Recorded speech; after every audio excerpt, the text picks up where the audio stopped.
Indore collector Manish Singh की पहल पर कैंसर पीड़ित पति पत्नी को आज न्याय मिला। इंदौर की गोल्डन फार्म निरंजन डायमंड चौराहे स्थित बिल्डिंग में कैंसर पीड़ित पति पत्नी और परिवार के फ्लैट पर ट्रांसपोर्टर द्वारा लंबे समय से किराए के नाम पर कब्जा किया हुआ था, जिसको लेकर पीड़ित दंपति ने कुछ माह पूर्व कलेक्टर कार्यालय जनसुनवाई में अपनी पीड़ा जाहिर की थी, जिसको लेकर कलेक्टर मनीष सिंह ने तुरंत संज्ञान लेते हुए मामले पर कार्रवाई के निर्देश दिए थे। आपको बता दें, किराएदार द्वारा कई वर्षों से न किराया दिया जा रहा था और न ही मकान खाली किया जा रहा था, जिसके बाद रेंट कंट्रोल एक्ट के तहत एसडीएम अंशुल खरे ने बेदखली के आदेश जारी किए। इस दौरान जिला प्रशासन, नगर निगम व पुलिस की संयुक्त कार्यवाही के तहत किराएदार इंद्र प्रताप सिंह ने फ्लैट पर किए कब्जे मुक्त किया। हालांकि इस दौरान किराएदार महिलाओं द्वारा कार्यवाही का विरोध भी किया गया, लेकिन उनकी एक न चली और मकान खाली कर गौड़ दंपत्ति को फ्लैट की चाबी सौंपी गई। वहीं फ्लैट की चाबी और कब्जा पाकर पीड़ित दंपत्ति ने कलेक्टर मनीष सिंह को भगवान तक का दर्जा दे दिया। उन्होंने कहा कि कलेक्टर मनीष सिंह न होते तो शायद हमें अपना फ्लैट वापस नहीं मिलता। फ्लैट की चाबी पाकर गौड़ दंपत्ति ने कलेक्टर मनीष सिंह का हृदय से धन्यवाद किया।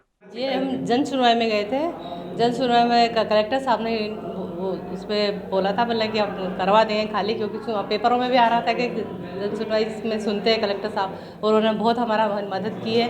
बिल्कुल भगवान की तरह कि हमारे रूप में आए, उनके भगवान के रूप में आए हैं और हम मकान खाली करवा दिया। अपने तहसीलदार साहब है रितेश जोशी जी, ये अंशुल खरे सर है, उन्होंने बहुत मेहनत की है और काफ़ी हो किया है। स्टे ऑर्डर मिलते ही तुरंत हमारा मकान खाली करवाने की कोशिश कर। आपको उम्मीद थी कि हो जाएगा? नहीं, उम्मीद नहीं थी। ये हम इन्हीं की उसी से हम हासिल कर पाए जी।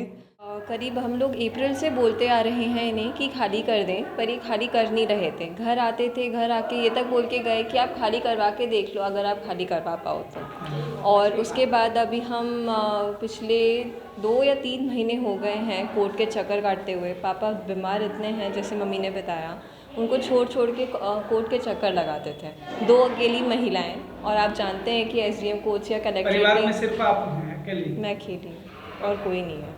और ऐसे में मैं मम्मी को लेके हर जगह जाती थी। मम्मा रोती थी कि अरे कैसी सिचुएशन में लेकर आ गई हूँ, पहले अब तेरे को लेके कोर्ट में चक्कर काटने चाहिए, जहाँ पे तेरी शादी की तैयारी करनी थी वहाँ पे कोर्ट के चक्कर काट रहे हैं। पापा की हालत इतनी ख़राब थी कि हमें शादी भी जल्दी करवानी पड़ी। अच्छा है सर, एक्चुअली कई बार क्या होता है ना, आप किराए पे तो दे देते हैं ये सोच के कि आपको रेंटल इनकम मिलेगा, उससे सब बेनिफिट होगा आपको, लेकिन जब इस तरह के किराएदार फंस जाते हैं तो आप परेशान होते हैं और कुछ नहीं। और ऐसे में अगर कोई स्ट्रिक्ट एक्शन लेने वाला कलेक्टर या कोई ऐसा एक जुडिशरी पावर होती है तो बहुत हेल्प मिलता है। सम्माननीय कलेक्टर महोदय के समक्ष में जन सुनवाई के दौरान शोभा गौड़, जो इस मकान की फ्लैट की ओनर हैं, उन्होंने आवेदन दिया था कि उनके मकान में जो किराएदार हैं वो मकान खाली नहीं कर रहे हैं। वो स्वयं और उनके पति दोनों कैंसर से पीड़ित हैं और उन्हें अपनी बेटी की शादी करना है, उसके लिए मकान और फ्लैट उनको चाहिए।